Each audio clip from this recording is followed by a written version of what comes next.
One of my favorite things about the Transformers Legacy toy line so far is their take on the Pretenders. So far, in the first year of Legacy, we had 3. We got Bombburst, Skullgrin, and Iguanus. And now, Legacy Evolution is bringing us our first Autobot Pretender update, Metalhawk.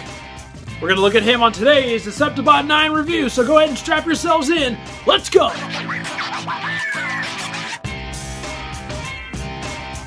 How's it going, everyone? deceptibot9 here, and thank you as always for joining me here on the channel. Now, before we get too far into the review, I'd like to ask, if you like what you see, go ahead and leave me a like. Plus, if you like what you see, you want to stay tuned for all of the future content I've got planned, go ahead, subscribe as well. It does really truly mean a lot to me. Plus, if you want to find me anywhere else on the internet, you can find me on Twitter at deceptibot9, on TikTok at deceptibot9, and on Instagram at deceptibot9reviews. And really quick as well, again, announcer, when this is going out, I will be at TFCon. I can't wait to meet so many people at TFCon. We're going to have such a great time. We're going to meet lots of voice actors and artists, writers. We're going to go to the panels. We're going to have so much fun. If you guys are going to TFCon and you recognize me, please feel free to stop by and say hello. I would love to talk to some of you guys in person. Anyway, alright, with all that out of the way, off the top, let's go ahead and take a closer look at Legacy Evolution Metalhawk. Alright, here is a closer 360 look at Legacy Evolution Metalhawk. And off the top, he looks awesome. He is really, really cool. I am pretty pleased overall with how Metalhawk turned out. Obviously, he is a retool of the Cyclonus mold, which is a great mold overall.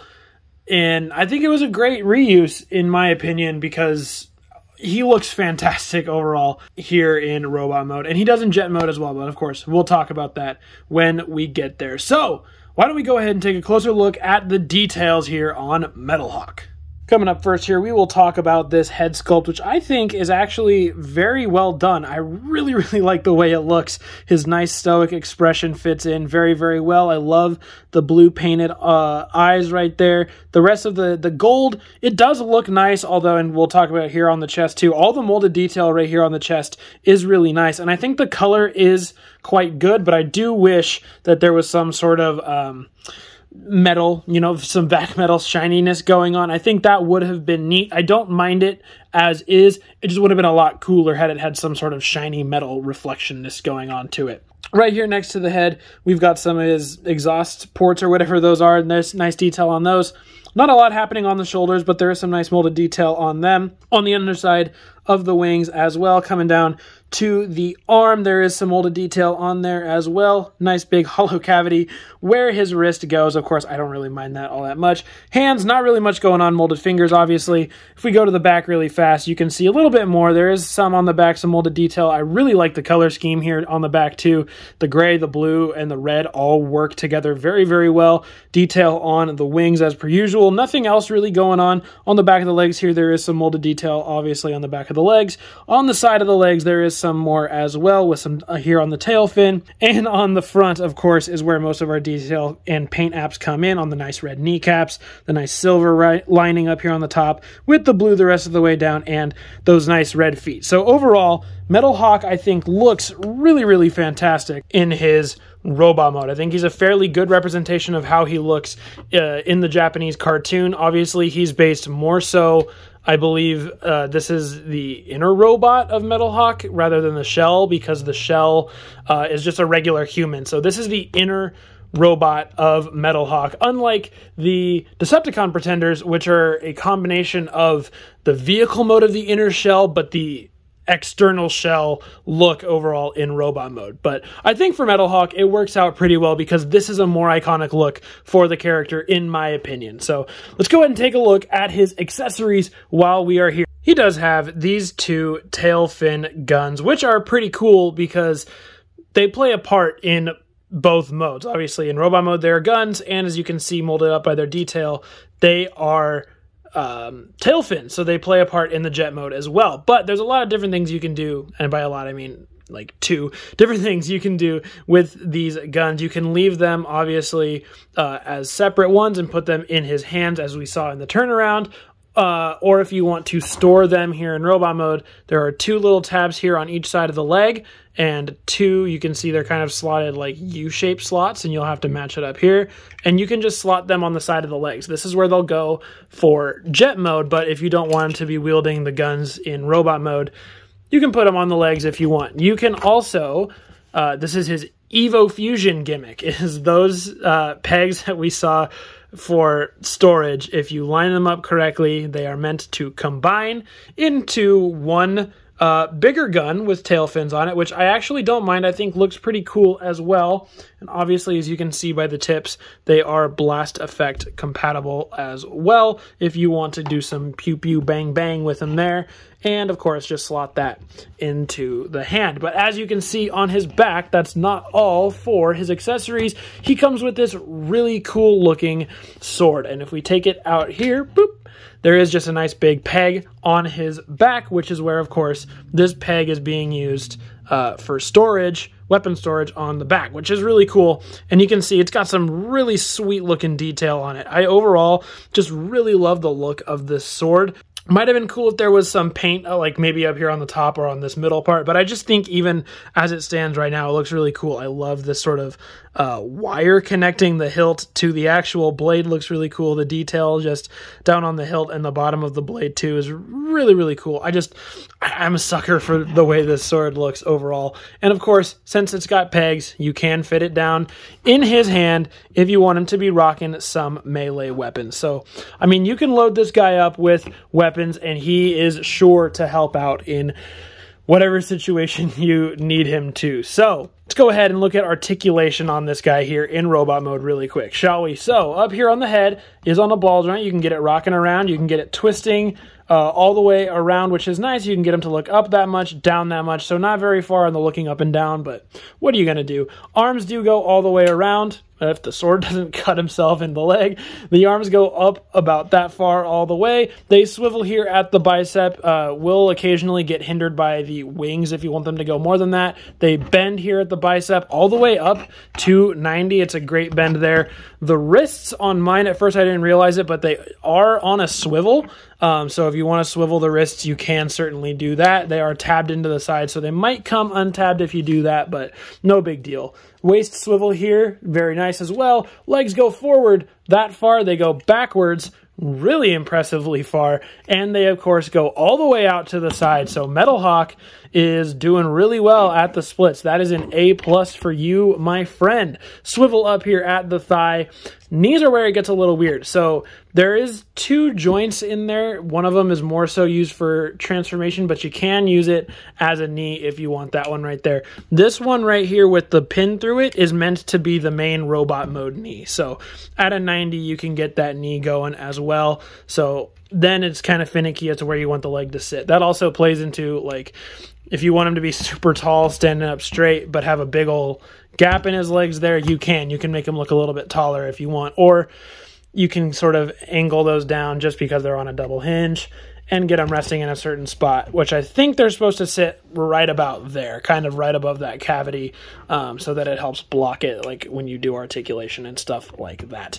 And finishing off articulation here at the feet, they do pivot side to side, ankle pivot we love, and they do go up and down a little bit, more so used for transformation, but can certainly utilize it in robot mode as well. So Metalhawk overall is, you know, just as posable as Cyclonus was, fairly standard posable for what we're getting recently with a lot of these Transformer figures. And of course, I gotta plug myself. If you want to see some more pictures of this guy in some different poses, I threw him up on my Instagram the other day when I bought him. So go ahead and check out my Instagram to see those pictures. So before we get into transformation, let's see, how does he look with some other bots? All right, here he is with his mold buddy Cyclonus. So you can really see how similar they are. Obviously, they didn't change a lot of certain aspects. The shoulders are exactly the same. The way the wings work are also exactly the same, although the wings are changed slightly differently. The arms are all, I think some of these pieces, yeah, these pieces are reused. These ones are new here on the arm. The chest, obviously, right here is all new. The waist is all new, I believe. The legs are the same in, like, down here. The actual part of the leg is like the same skeleton, but it is molded slightly differently, and the feet are the same. So there is a lot of reuse if you're looking at them two side by side. Again, I don't really mind because the Cyclonus mold is pretty awesome, and it's great to have a kind of a second version of it, and I think Metalhawk does enough differently that he stands up on his own right. Here he is with Legacy Wave 3 Skullgrin, our deluxe pretender for right now. At first, when it was just the two little guys in Skullgrin, I was like, oh, that's kind of weird. I wish they were all core classes. But I actually, after now getting Metalhawk and having Skullgrin, I like that they're all kind of different sizes. It makes for a fun variety. And speaking of those little guys, here is Metalhawk with Iguanus and Bomb Burst. So they're going to have to work a little bit hard if they're going to want to take Metalhawk down in a pretender match, because these guys are quite small compared to this guy. All right, let's go ahead and get this guy transformed up into his jet mode.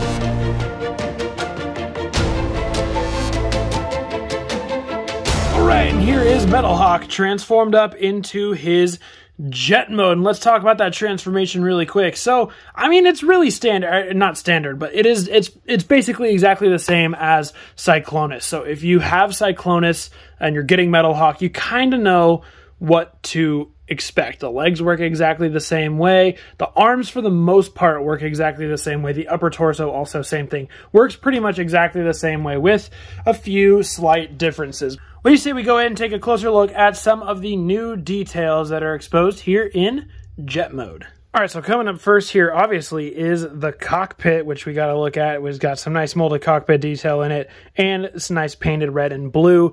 Obviously, there was a little bit of stir when the first pictures of this were coming out, because something happened, I think, with the stock photography, where it looked like it got a lot shortened up here, and it used to be a lot longer or something, but in hand, it's totally fine. It looks totally proportional to me.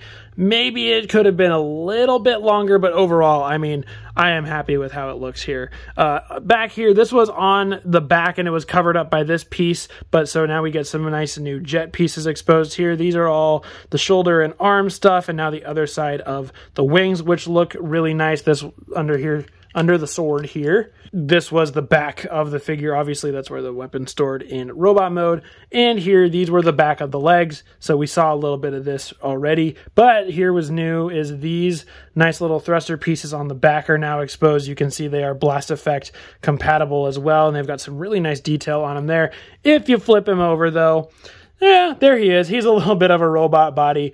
Underneath the jet, you can kind of see some of his parts. Obviously, his chest here is all intact. These are obviously his arms, yada, yada, yada. But, I mean, overall, it's not bad here in jet mode. I think a lot of people were worried about how this was going to turn out in hand, and they thought it looked funky. I think it looks great, actually. I really like the design of it overall. I have no idea if this is actually a real jet or not, but it certainly does look really cool to me. I do even kind of like these intake pieces on the front. From the front, they look kind of cool. Sometimes from the top, they look a little bit weird just due to how they're shaped, but I think it's a great little touch, and overall, it is a really solid little jet mode. I actually find myself playing around with this in jet mode a lot. And I just did want to point out, since I did have it up on that stand, if you want to know where the stand port is, I don't know if you'll be able to see it. It's all the way up there. It's in this little square right there. I don't know how else to show you, but it is tucked up. Oh, let's see if we can tilt it toward the light. It is tucked up back there so that you do have a flight stand capability, which we saw on the turnaround. So let's see how he looks with some of those other figures here in his jet mode, shall we? All right, here he is with his mold buddy Cyclonus, and while robot mode had a lot of similarities going on with it, it's a lot harder to tell some of these similarities in jet modes because they're both built fairly differently. So, I mean, a lot of the pieces are in the same basic place. I mean, the legs are back here, the flaps for the arms and the back are folded up right here, except this time the arms stayed in their position rather than flipping up backwards, and tail fins are obviously on his legs rather than on his arms. The front part, the nose cone section, doesn't come out nearly as much as this one does, obviously, because this is trying to be a more regular jet. So it is really interesting to see the comparison between these two now that they are both in their vehicle modes, how they're the same mold, but they can still look actually pretty uniquely different. Here he is against Skullgrin, the little tank who we love so much. I like these pretenders a lot. I think these are a lot of fun so far. I'm going to have to hold Iguanus up because he won't stand up by himself on my little review station here. Oh, or will he? Oh, he will. Good job, Iguanus. Here is Metalhawk with the two core class pretenders in Legacy. And again, I just like all of this a lot. I don't know how there is these two, like maybe this is a drone. I mean, he's supposed to be a little VTOL jet, and he is little compared to this jet. So I have a feeling Metalhawk would blast him out of the sky. All right, that's going to do it for my closer look here at Legacy Metalhawk. So let's go ahead and fly on back up to me for my final thoughts. So what are my final thoughts on Legacy Metalhawk here? Well, I think overall he is great. I think he is a great reuse of the Kingdom Cyclonus mold. Overall, jet mode is a lot of fun. Robot mode looks really, really cool, and he is just a lot of fun to mess around with in hand. I am loving what Legacy is, like I said up top, loving what Legacy has done with the pretenders so far, and I just really hope that we get more of them out of this. Bludgeon would be fantastic. More of the Autobot ones too I would even appreciate, even though I don't know those characters as well as I know the Decepticon ones. But overall, really, really pleased with how this has turned out. And if you are a Pretenders fan, you definitely want to grab Metalhawk. Alright guys, that's going to do it for my full review of Transformers Legacy Evolution Metalhawk. So go ahead and let me know down below your thoughts on this figure. Are they good? Are they bad? All that kind of stuff. I just want to talk all things Legacy Metalhawk with you guys down below. And as always, guys, if you made it all the way to the very end of the video, thank you so much. I do really, truly appreciate it. It means a lot to me. As always, I have been your host, deceptibot9. Thank you for joining me here on the channel today, and I will see you guys later.